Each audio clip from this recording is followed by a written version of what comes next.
We begin our report along the U.S. Mexico border. CBS News has learned President Biden will issue an executive order this week that would partially shut down asylum processing.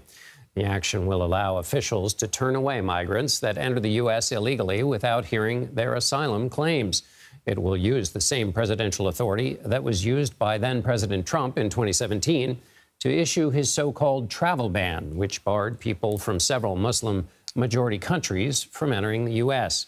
CBS News immigration and politics reporter Camilo Montoya-Galvez joins me now.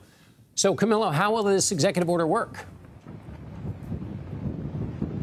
Hi, John. This will be a massive shift in policy here along the U.S. Mexico border. President Biden is expected to invoke his executive authority to try to suspend asylum processing between official border crossings here along the U.S. Mexico border.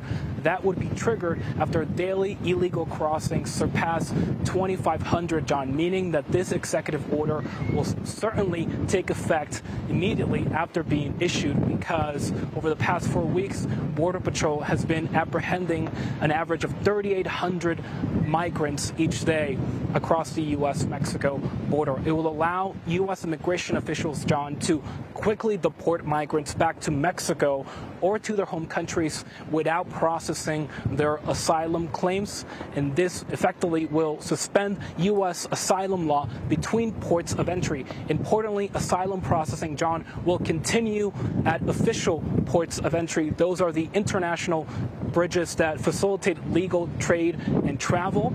Also, unaccompanied children, we are told, will be exempt.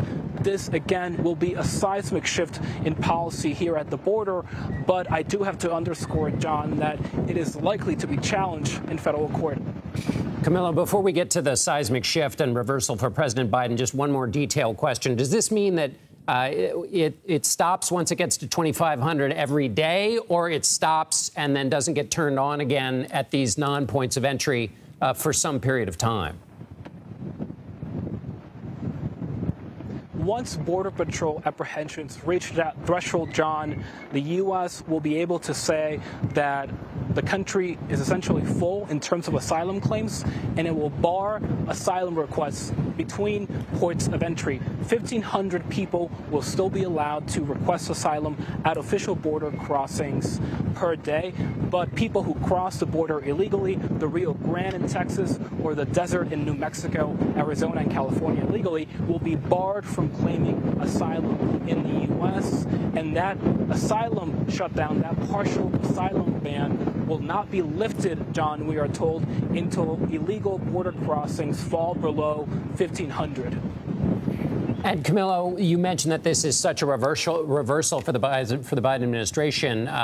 How do they defend or explain this change and why it's necessary now?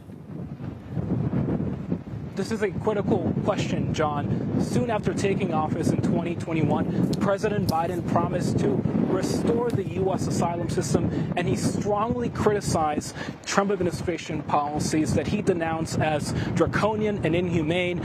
But 3 years later, the administration and President Biden, they are finding themselves, John, embracing drastic limits on asylum because of the unprecedented migration crisis here along the U.S. Mexico border. In each of the past 2 fiscal years, Border Patrol has recorded over 2 million migrant apprehensions. That has created not only a humanitarian crisis for the Biden administration, but also a political headache for President Biden going into his re-election campaign. So while this move may well be struck down in court, John, it could send a strong political message for the administration as President Biden hopes to convey that he is taking a stronger, tougher stance here at the border.